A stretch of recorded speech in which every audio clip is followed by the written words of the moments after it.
ទីនេះ Newsbox ព័ត៌មានពិតទាន់ហេតុការណ៍សម្រាប់លោកអ្នក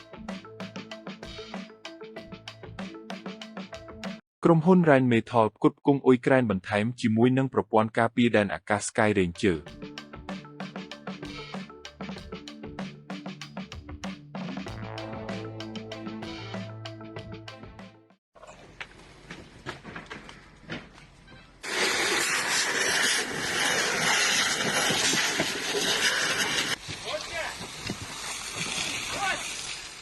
ប្រភពពី Q Independent ថ្ងៃទី11 ខែតុលាឆ្នាំ2025ក្រុមហ៊ុនការពារជាតិអាល្លឺម៉ង់ Rheinmetall នឹងផ្គត់ផ្គង់អ៊ុយក្រែនបន្ថែមជាមួយនឹងប្រព័ន្ធការពារដែនអាកាស Sky Ranger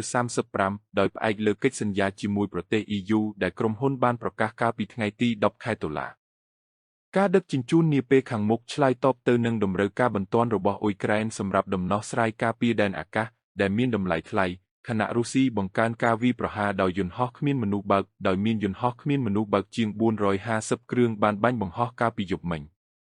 ប្រព័ន្ធនេះអាចត្រូវបានបំពាក់នៅលើរថក្រោះ Leopard 1និងរួមបញ្ចូលគ្នានូវសមត្ថភាពចល័តនិងការការពាររបស់យានប្រភេទមានកង់ច្រវាក់ជាមួយនឹងប្រសិទ្ធភាពមូលដ្ឋាននៃប្រព័ន្ធកាំភ្លើងប្រឆាំងយន្តហោះ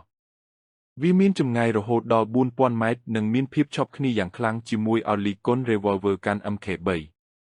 ក្រុមហ៊ុនបាននិយាយថាកិច្ចសន្យាដែលមានតម្លៃរាប់រយលានត្រូវបានផ្ដល់ហិរញ្ញប្បទានដោយរដ្ឋជាសមាជិកសហភាពអឺរ៉ុបដោយប្រើប្រាស់ប្រាក់ចំណូលពីទ្រព្យសម្បត្តិរបស់រុស្ស៊ីដែលបានបង្កប់ក្រុមហ៊ុនបាននិយាយដោយមិនបញ្ចេញឈ្មោះប្រទេសការផលិតនិងការផ្គុំបញ្ចូលនឹងត្រូវបានអនុវត្តដោយ Rheinmetall Italy SPA នៅទីស្នាក់ការកណ្ដាលរបស់ខ្លួននៅទីក្រុងរ៉ូមក្រុមហ៊ុនមិនបានបង្ហាញពីចំនួនប្រព័ន្ធដែលត្រូវបញ្ជូនទៅកាន់អ៊ុយក្រែននោះទេ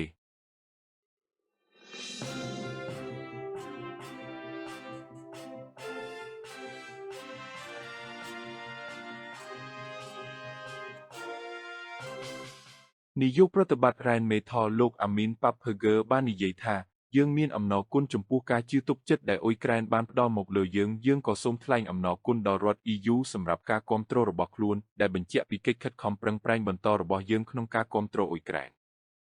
នេះជាការប្រកាសលើកទី2នៃការផ្គត់ផ្គង់ Sky Ranger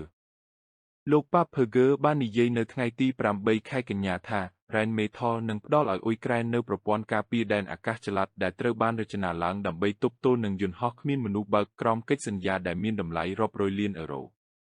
ការប្រកាសនេះធ្វើឡើងនៅពេលដែលរុស្ស៊ីបានបើកការវាយប្រហារដោយយន្តហោះគ្មានមនុស្សបើកនិងកាំជ្រួចទ្រង់ទ្រីធំទៅលើអ៊ុយក្រែនដោយបានសម្លាប់កុមារម្នាក់និងរបួសយ៉ាងតិច24នាក់ខណៈពេលកំពុងចាកចេញពីផ្នែកខ្លះនៃទីក្រុងគៀវដោយមិនមានអគ្គិសនីនិងទឹកប្រើប្រាស់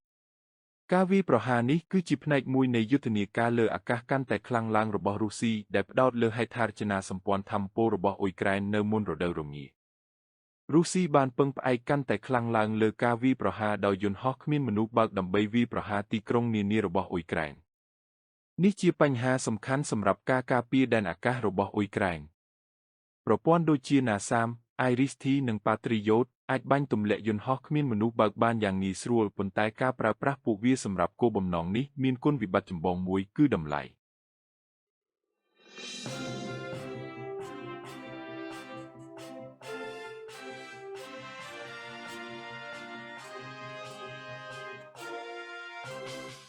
យន្តហោះគ្មានមនុស្សបើកសាហិតផលិតដោយអេរ៉ង់មានតម្លៃប្រហែល$1,93,000សម្រាប់កំណែនាំចេញហើយត្រឹមតែពី$10,000 ទៅ$50,000សម្រាប់យន្តហោះដែលផលិតដោយរុស្ស៊ីខណៈកាំជ្រួច NASA មួយគ្រឿងមានតម្លៃពី$60,000 ទៅ$1,000,000 Rheinmetall ដែលជាក្រុមហ៊ុនផលិតអាវុធដ៏ធំបំផុតមួយរបស់អឺរ៉ុបបានក្លាយជាអ្នកផ្គត់ផ្គង់ដ៏សំខាន់សម្រាប់អ៊ុយក្រែនដោយបានចែកចាយរថក្រោះកាំភ្លើងធំ155មីលីម៉ែត្រគ្រាប់កាំភ្លើងត្បាល់និងយន្តហោះដ្រូនស៊ើបការSky Ranger ត្រូវបានគេរំពឹងថានឹងពង្រឹងសមត្ថភាពរបស់អ៊ុយក្រែនក្នុងការទប់ទល់នឹងយុទ្ធនាការផ្លូវអាកាសដែលកំពុងកើនឡើងរបស់រុស្ស៊ីខណៈដែលការចរចាសន្តិភាពនៅតែជាប់គាំង។